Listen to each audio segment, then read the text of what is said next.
Hi, welcome again, spiritual family.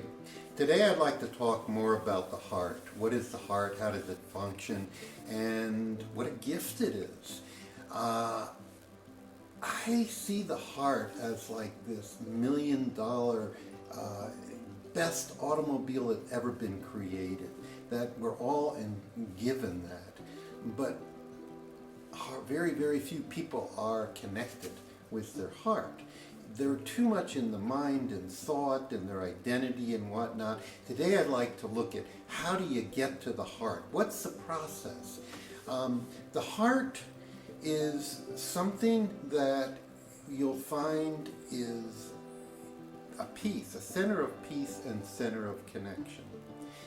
And there's much talk about you're coming from your heart.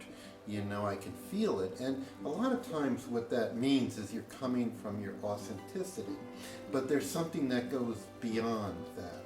And that's a connection to intelligence, a connection to the life force, a connection to a huge thing. When you go into your heart, you begin to feel the energy. And it's kind of like if you could imagine that you no longer had eyesight, you no longer had ears, you no longer had touch or whatever. You had to get sensory stimulus from another means. So with that, you empty and you go into the feeling there and you connect. And you can connect and feel the quality, the energy of different things. It's an amazing vehicle that we've got. Like you can feel what it's like to be another person, a tree, everything that's around us. It connects with everything. And I like to do a little exercise. And that's just go and close your eyes, relax your body, let your whole awareness fall into what is feeling here. Whatever it is, accept it. Just feel what's going on in this part of ourselves. And begin to attune the little subtleties, the little things, the little feelings that you get from there, and be with it, be present with it. This is being in presence. It's not being in the future, it's not being in the past. And it's a way of bringing ourselves and anchoring ourselves into presence. So it's an exercise that you can do throughout the day. You can just begin to feel there. When you find your mind going off on different directions and sort of being out of control, go into the feeling center, go into the heart and just feel it, whatever it is. A lot of times it might not feel that good in the beginning, and the thing there is to just persist and allow those feelings to move out. What begins to happen is there's beautiful feelings that begin to come in. It's a matter of staying with it and practicing this. And it's like a center. It's like you're going out, not in your head, and you're dropping down. It's your awareness and consciousness is like falls down, and it begins to feel, and it begins to have a vibration in there. And again, this is something that as you begin to work with it, as you begin to know it better, it's something that can bring really good feelings. Like it's a center that no matter what's going on inside, you can go to this inner place that's a place of beauty and just be there. It's like your shelter from everything. The question is, why don't we do that? Why do we live in a world where, if that's the case, how comes it's not obvious? And the reason it's not obvious is because we rely on our ego, we rely on our mind, we rely on security. So it takes a lot of trust. It takes a lot of breaking down all those defenses. There's a part of us that wants to keep us safe. Our ego part wants to keep us secure and does not want to go and trust that part. It's like trusting something that's totally unfamiliar. And so it's a way of living and learning from everybody else. The way to live is basically be in the mind, be in control, be in the future, be in the past. What you're doing is you're being in stress and tension and not peace and joy. So to find peace and joy, you need to go into the present. And a major vehicle on many fronts is to go into the heart and feel, be present with that energy. And it's if it does not come easy, it's like there's a need to be the warrior inside. Like, I'm going to stay with this, I'm going to follow through, I'm going to move in that feeling and that connection. And I'm going to keep with it until I can break through the resistance and the obstacles. And look at the obstacles, look at the resistance, face them head on.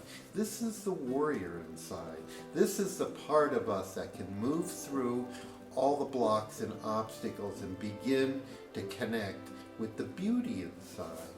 And then it's a vehicle. It's like this multi-million-dollar automobile, the perfect automobile, engineered to perfection. And that's what is waiting for you. And we're all created, I'm real certain of this, we're all created with this connection. It's a matter that we have to move and claim it and keep going and work at all the resistances, work at observing them, of being aware of them, of not backing down, and yet feeling them, but also be aware that, you know, there's a beautiful energy inside, and you try to keep tapping into that. Prayer is another thing that can be used. Some people, they don't like the idea of prayer. Other people, this really resonates with them. And it doesn't necessarily mean religion in this case, although that can work too. But it's prayer is that you connect with the divine energy, and you want that divine energy. You want to let go of the ego and the trouble and all the stress and everything that's going on, your identity of that. You're feeling like a victim, all those things. You just want to be with God. You want to be in prayer with this higher source. And the connection for that can be largely in here. And as you get sophisticated, you can bring the energy down from the crown, down from the top of the head, in, and fill this space out and let it expand. But for now, it's a matter of being aware, of seeing where we resist the openness, the presence, that's pure presence in the heart, the feeling of connection, the feeling of resonance. Because as you do that, the gifts that await is that you can connect with other people. You can listen to them, you can feel them, you can feel whatever. In the beginning with this is something I've done from a teacher, and that's basically hug a tree and feel it with your heart. Feel the vibration, the life force. And it's kind of an exploration. An exploration is what's there. I just want to be open. I want to be present with this tree. And that, anything like that, like a tree, can be a teacher in how to connect. And as you connect, you can play with other things. Your partner, you can connect with them better, and you can feel and be more empathic to what they're feeling. And it's a journey. It's a journey of seeing the resistance, of seeing the fear, of seeing the whatever is coming up, and basically facing it, allowing it to flow. Because these energies, fears, can flow if you're not attached to them. If you don't have an identity around them that you formed, an identity that says, I'm afraid of this, and this, I don't like this, and this is dangerous, but be open. Be open to let those energies flow and feel them. Don't run away from them. Run away from them is resistance. And resistance allows it to be stuck. You basically allow it to flow. It's sometimes a little difficult, especially in the beginning, but I want to say from my experience and other friends is that there's incredible fruit at the end of the tunnel. There's incredible reward. And so my thing is to encourage people to keep going and be able to open more and more, be more present in your life, be more not in the judgment and thought, but more into just feeling what is in front of you, the essence of it. That doesn't need judgment. You know, judgment is basically you want to divide things because something can be unpleasant, can be dangerous, or whatever, and another thing, you know, pleasurable. So you're constantly in this duality of escaping the unpleasant and trying to go to the pleasant, instead of just feel and trust that when you open up more, when you feel more, you allow the energy and you're in this presence, life is wonderful. It's really as good as it gets, and it doesn't need conditions put on by you. Oh, this is good, but if I only had that, it would be wonderful. Or, God, I went through this and I never want to go through that again, and that was, I'll do anything not to experience this.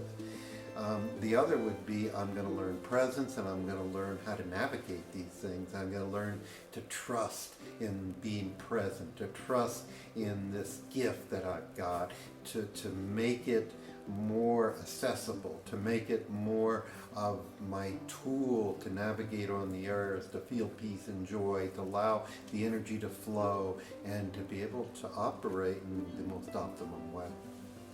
So this is a part of the ongoing saga.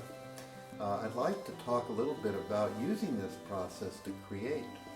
Another way of looking at how to manifest, how to build, how to create, some of my experiences. So the next part we'll look at that. Again, I thank you, and namaste.